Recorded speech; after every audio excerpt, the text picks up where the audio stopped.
Welcome back to my YouTube channel. Make sure to like and subscribe to the channel for more interesting stories like these. Now, let's get into today's story video. TX. Signed Acknowledgement of Paternity. Baby born 2 weeks ago, paternity test shows it's not mine. A little background: I am married, and my wife became pregnant, and I cared for her during the pregnancy. I was also at her side for the birth. She's a doctor, and she speaks a lot about her male nursing assistant, who tells her bizarre things. He's told stories about how he's impregnated married women and dodged accountability. I never thought much more than, wow, he sounds like him, and just trusted my wife completely. So, I noticed she was acting odd about her phone in the last several months, and I haven't really been allowed to touch it. Our life wasn't exactly thriving when she became pregnant, so although it's possible I got her pregnant, absolutely conceivable, I believed it was unlikely given the strange phone things.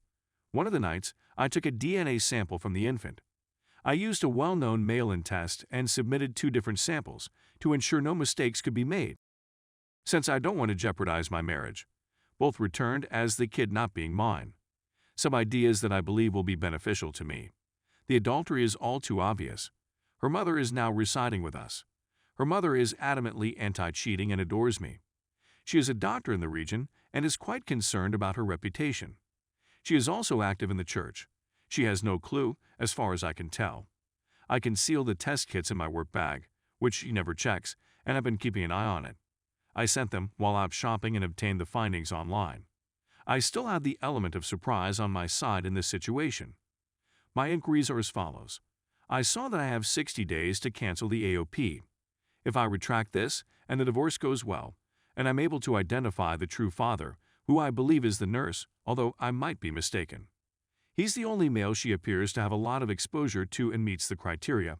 Are I still at danger of having to pay child support for an 18-year-old kid who isn't mine? I assume she will want to avoid having to pay child support to me. She's a self-sufficient woman who says, I don't need no guy. But I may be mistaken, since I definitely don't know her as well as I believed.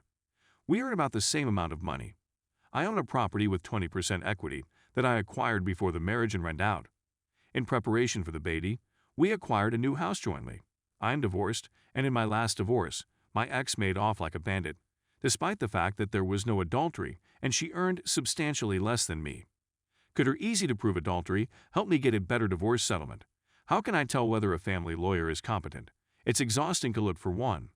It's difficult to tell since everyone I've spoken with on the phone is rough around the edges and unpleasant. I don't mind having a tough lawyer, but I also don't want someone who intimidates me. Update 1. She recently had a baby. It was 2 weeks ago. My wife began acting strangely with her phone in the middle of her pregnancy, and she's told me about a colleague who boasts about sleeping with a slew of people, including married women, and even boasts about fathering a kid and another guy accidentally raising it. I believe he's a jerk, but I assumed my wife was telling me this to emphasize how bad he is. He's the only male she spends any time with except me, and he has a history of doing so. So I'm presuming the baby is his, but I may be mistaken. I don't really care who it is at this time. I'm simply sure it's not mine. Anyway, that's how I know. I purchased 2 well-known paternity tests in the weeks leading up to the baby's birth and kept them carefully hidden. I administered them and mailed them in, and both I used to simply to eliminate the possibility of a fake positive or negative or anything like that, paranoid. Showed that the kid was not mine. I'm trying my best to put up a nice show and seem to be the dedicated parent/husband she believes I am. But I'm disgusted and bitter. I have a great desire to get ahead of this since I have already been divorced and also cheated on in that marriage. Amazing. I'm kind of numb to it now, and the ex-wife told everyone that I cheated on her and that she was the victim. And it turned into a huge mess where most people still don't believe me. And she told everyone that the screenshots I had proving it were photoshopped/generated, and she generated her own, as well to make it look like I was some woman who doesn't exist. It's because I believed she was a wonderful person and gave her the benefit of the doubt. Instead, she became unhappy that she had been discovered and instantly informed everyone that I had cheated instead of her, and it became her word against mine. I don't believe it will happen here, since there is a kid who established the adultery, but I'm still wary. Given the severe scenario in which I've been misled for over a year, would it be fair for me to summon both of our families and closest friends and face her with witnesses, paternity testing, divorce papers, and a packed bag? I simply want to make sure that nothing is miscommunicated to anybody. To be quite honest, I don't care whether the attendees think I'm being immature or petty. Miscommunication has already harmed my reputation, and many people I considered close friends believe I cheated on my ex when she cheated on me and would never speak to me again.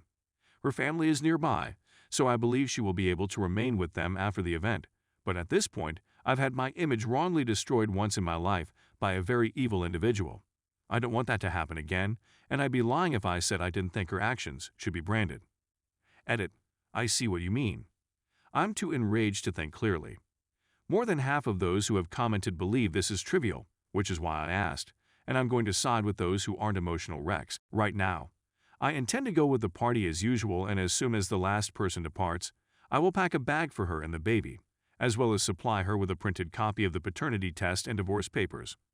I do intend to SMS everyone who attended what happened as they left the following day, along with a photo of the paternity test. Regardless matter what Reddit thinks, I'm performing this part 100%. The family reunion is already planned at this time. I stupidly suggested this during an emotional bout. Sorry to miscommunicate that. I'll put up with it to avoid alerting her to the fact that I'm aware of it. I still want to maintain the element of surprise. I believe the wording will simply state, "It kills me to have to explain this to everyone," she says to her family and friends. I saw strange conduct in wife and began to have questions about the child's paternity. I conducted 2 paternity tests on kid, both of which revealed that she is not my child. I'm really sorry to be the bearer of the news that our family will no longer exist. I wish you all the best and hope that you will support her and the kid, since the child has nothing to do with her actions. It kills me to have to explain this to everyone. I say to my family and friends, I saw strange conduct in wife and began to have questions about the child's paternity. I conducted 2 paternity tests on kid, both of which revealed that she is not my child. I am really sorry to be the bearer of the news that our family will no longer exist. I'm okay, according to my family and friends. I simply need some time to recover, and I believe that going through the divorce will be the first step. Update 2. The unabridged version is as follows. My wife and I had a kid a few weeks ago. Prior to this, I saw suspicious conduct that was triggering in my wife as a result of my former marriage. She kept her phone away from me at all times. I understand that some people think presuming someone is cheating. Based on that, as per the comments on the RA article, to be insecure and absurd, but I am now 2 for 2 on getting strange with the phone, which means my spouse is attempting to conceal something from me. The irony of this conduct is that I do IT, not that Snoop. If they simply played it cool and gave me the phone when I asked if I could check something up or use Google Maps, for example, when my phone is dead, I'd never know they're cheating. It's their actions around the gadget and attempts to conceal things that give them away. I am uninterested in my wife's text messages, emails, phone history, and so on. I essentially stewed on these feelings for over a year before purchasing a couple of paternity tests and running them after the baby was born. I received the findings shortly, and both showed that I'm not the father. I actually spent the whole time praying that I'm crazy, jealous, insecure, issues that can be fixed with treatment. I've never wished to be incorrect more in my life. It's devastating to seek counsel and have others dismiss my condition as fictitious. I really wanted to be a parent. When I initially heard about the baby, I was overjoyed. I'm in my late 40s and I'm at the stage where I simply want to give up on having a family. But I'm not asking for advice here, I'm searching for support.